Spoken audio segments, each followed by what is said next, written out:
What's going on, everybody? This is dkdynamite, and tonight we're going to revisit Dead Ops Arcade 3 and talk about how you can beat it 100% guaranteed every single time. As of recently, Treyarch added checkpoints to the mode for the first time in Dead Ops Arcade history. Definitely stay tuned. But before we jump into that, be sure to hit that subscribe button down below, because about 80% of you that watch my videos aren't subscribed. So make sure you guys get notifications every time I update you on Black Ops Cold War. But as you might remember, about 2 months ago I posted one of 2 YouTube guides that exist for Dead Ops Arcade 3, and I'm really proud of that video. The video performed very well and got a lot of positive reception. A lot of people saying in the comments that the video helped them, that they beat it. It took some restarts, but they now understood what to expect on higher rounds because of the video, and that was the entire goal of making that guide, to really give you guys insight on what to expect on some of the higher rounds, with some of the new arenas, the new features. It was a crazy video to make, and I'm just happy that you guys really found it useful. But as I also said before, Dead Ops Arcade 3 is the first iteration of Dead Ops in Call of Duty history to receive post-launch updates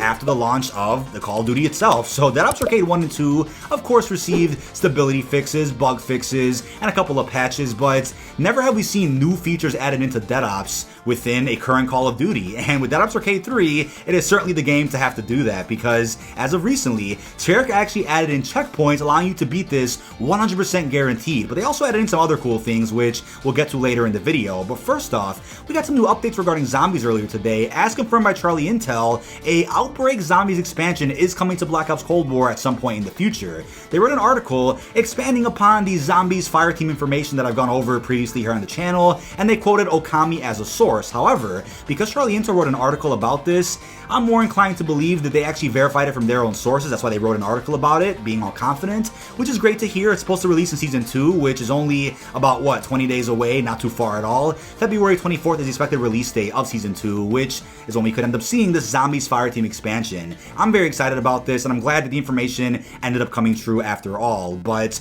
we also have information from somebody special in the community who I won't name for obvious reasons, but this person confirmed that at some point in the future, we're going to end up seeing a Dead Ops Arcade bundle added to the game. So I know it's going to be a microtransaction. I get it, could be expensive, but it'll probably have a really cool looking Mastercraft or Reactive camo themed all around Dead Ops. I figured, why not include this in today's video? Because imagine seeing a really sexy retro type of camo for your weapon that might play Dead Ops music when you inspect the weapon itself. That's exciting to see, and I know they should have that as a reward for beating Dead Ops. That would be fantastic, but you know how things go with Call of Duty. But we also got information regarding a Crossbow coming to Black Ops Cold War as a DLC weapon in the future, and the reason I included it in this video is because when do we see a Crossbow in this game already? What do you know, in Dead Ops. So I know we have that other bow in the campaign, but that's different. That's the combat bow in multiplayer and Fireteam. I'm talking about an actual Reaver type of crossbow that we also got in Black Ops 4. We have it here in Dead Ops Arcade 3, and it's fantastic. So we should be seeing something like this added into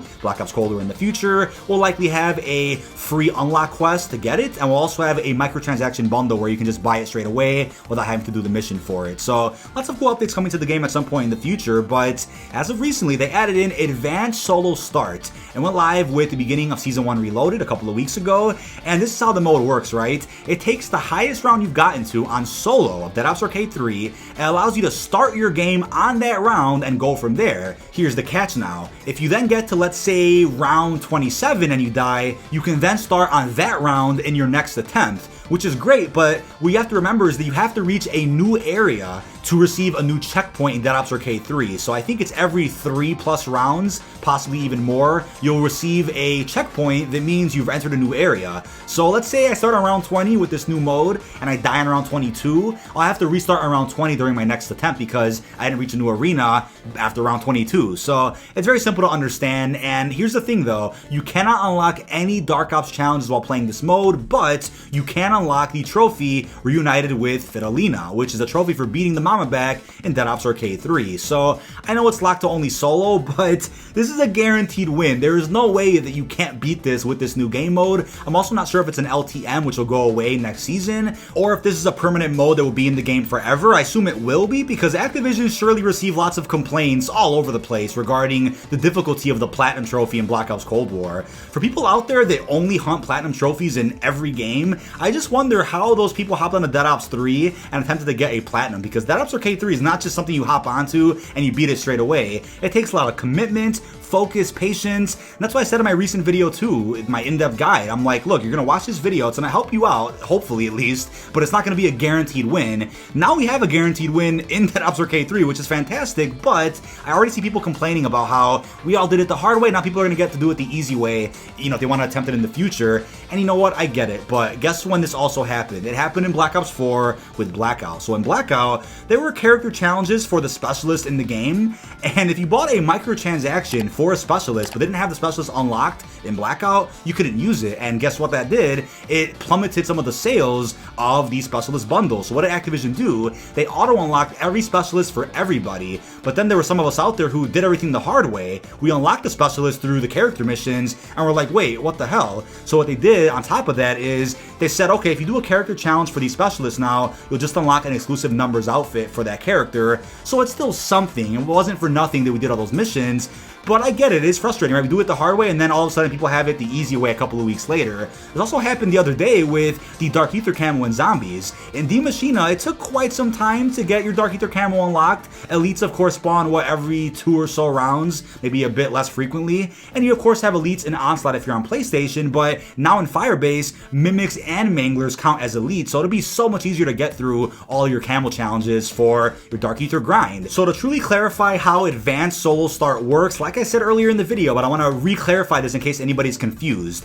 You get checkpoints every time you enter a new arena. New arenas are every, 3 to 5 rounds? I think it's a bit different and varies throughout a majority of your match. So you want to make sure that you get to a new arena at the very least in one playthrough for a new checkpoint to save, and then when a new checkpoint is saved, you can return to that anytime you want, which is great. So I could leave a game on round 50, I could die, and then return to that the next day. So this is Zombies checkpoints, which you've never had, I think, ever in Call of Duty history, first of all. Maybe Call of Duty Mobile on iOS, that was a bit different. But in Dead Ops Arcade, that's exactly what the mode needed, at least in my opinion, and I think this is perfect balancing. You at least get the trophy, don't get any Dark Ops, but this is a great opportunity to get Platinum and to really learn the mode even better without stressing too much about dying, and then maybe in the future, you can come back and reattempt it legit without this Advanced Solo Start mode. Now, even if it takes dozens and dozens of restarts to finally get to a new arena, it's still a 100% guaranteed completion of this mode. I mean, you'll never have to start from round 1 ever again. You'll always be starting from the highest round you achieved if it wasn't a new arena or not,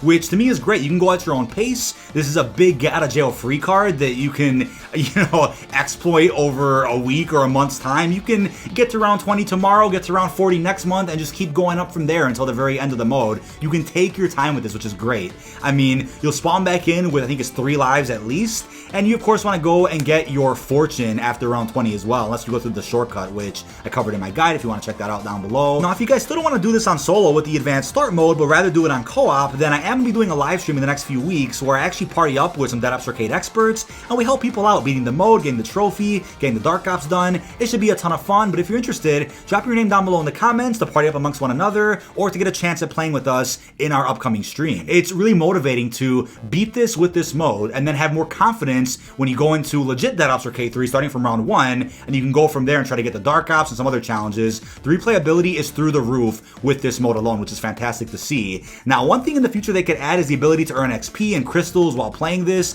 That could be added at some point. Maybe it won't be, maybe it will. We'll just have to be patient with that. But I also want to shout out Rambo, the legend himself, who actually helped me put together my original Dead Ops Arcade 3 guide and actually gave me some insight for tonight's video as well. His channel's linked down below. He just covers everything to do with Dead Ops. It's amazing to see a Dead Ops Arcade YouTuber. There aren't many of those. He's definitely a unique one, and he posted a video talking about another new update that went live a couple of patches ago, and it's the Room of Judgment event. So you guys know about the Room of Fate. You get the Room of Fate after round 20, unless you go through a shortcut beforehand, then you can get it as early as possible, but they added in a second fate that you can get after round 65. So not everybody's gonna get this, I understand, but if you beat the boss fight, the Mama Back, and you want to continue playing Dead Ops 3 and go for a second boss completion or even higher than that, you actually will get a second fate. It's on round 65 or so. so. And I'll have footage of it on screen thanks to Rambo. And again, the video's linked down below, but you get a chance at a second fate, you get more overpowered. This was also in Dead Ops Arcade 2, so I'm glad they introduced it again in this game. But I'm curious if any other updates are going to be added to Dead Ops at some point in the future. We'd love to see more added that keeps the mode fresh. I wouldn't mind that at all. But if you have any specific ideas, drop them down below in the comments. How would you make Dead Ops Arcade 3 better? What would you add to it?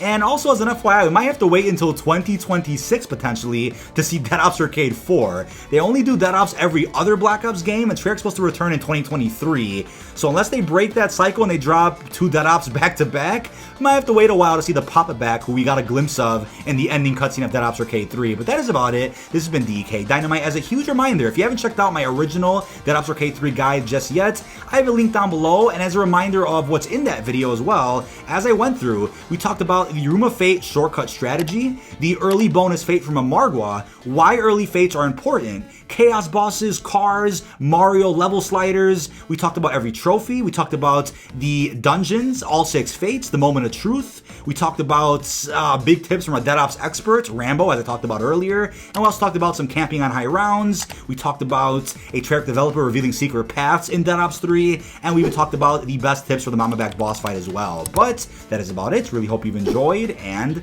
peace out, everyone.